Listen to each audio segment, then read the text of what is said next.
Јанкова, кој е поводот за денешната организација на овој собир на Тиквишки вински пат во Мокриште?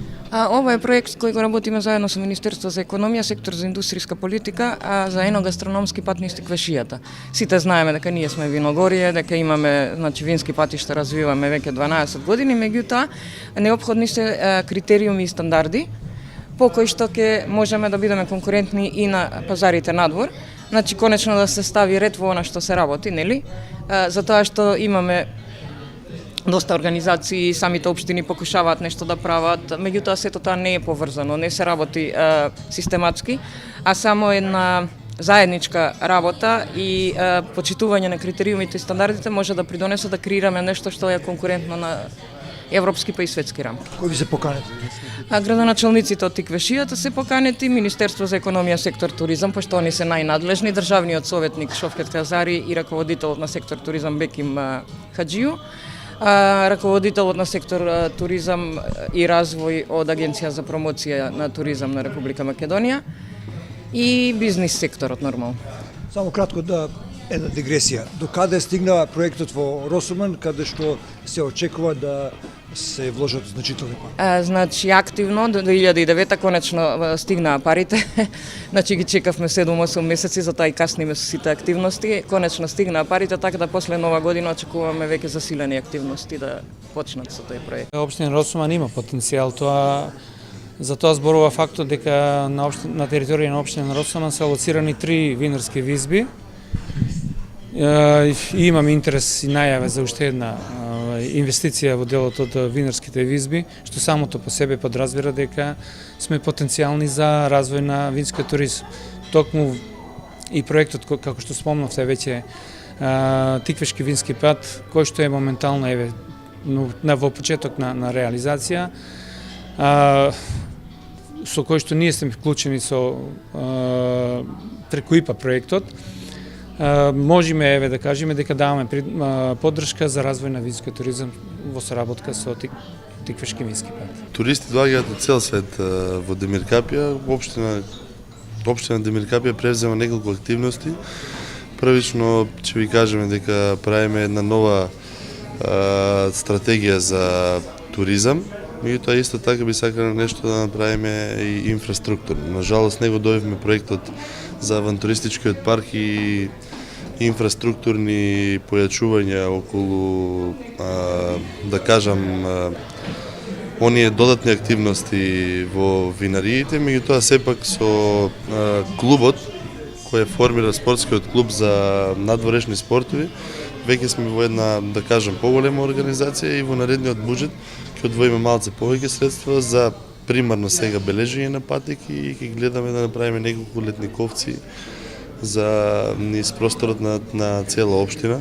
Негде планираме до 100 км да одбележиме патеки во нареднава година, каде што општината ќе биде, да кажам, голем поддршка ќе даде на тој спортски клуб, се со цел да ги дадеме тие додатни активности и со така во соработка со Агенција за промоција и поддршка на туризмот. Веќе направивме еден проект кој чека реализација, значи одобрени се средства за поставување на нови клинови на качувачките патеки на карбите на самата клисура во Демиркапија. Визијата на туризмот во Македонија, како што знаете и со старата стратегија, тоест и со новата стратегија, веќе таа бројка е исполнета на скоро милион и нешто посетители кои обстојат во Македонија, значи и 3 милиони ноќајувања. И исто така и бројот на патниците се зголемува, значи туризмот е едната од најрастечките гранки во Република Македонија и во регионот. Значи, ако имаме во Европа 3 до нешто 2,3% зголемување, во Македонија имаме скоро до 5%, значи што има директен импакт како во буџетот на државата, исто така и во отварање на работни места и значи развој на посебни региони на туризмот. Најголеми туристи доаѓаат од тие држави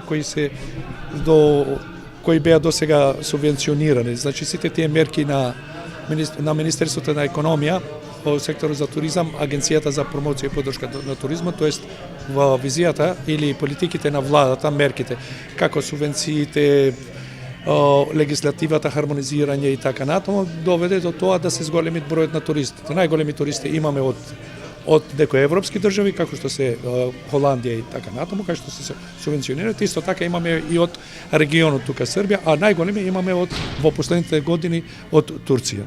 Тоа што сакат нормално, дека не можеме да зборуваме дека има туристи што сакат само еден туристички производ или еден туристички пакет, да кажеме религиозен туризам или зимски туризам или летен туризам или традиционален или екстремен пакет на туризам, туристички производ, него тоа се разновидни пакети, значи има разни категории кои барат. Има категории на туристи кои барат, например, езеро, кои барат традиционален туризам или шетање по планините и така натаму. И по старата стратегија винскиот туризам земаше посебно место во стратегијата. Исто така зема и сега. Виното како еден туристички производ или понуда е многу битен не само кај нас во државата, во регионот, него и во светот. Што значи дека ние досега следната година се обидуваме, еве сега имавме една винска конференција регионална пред неколку дена.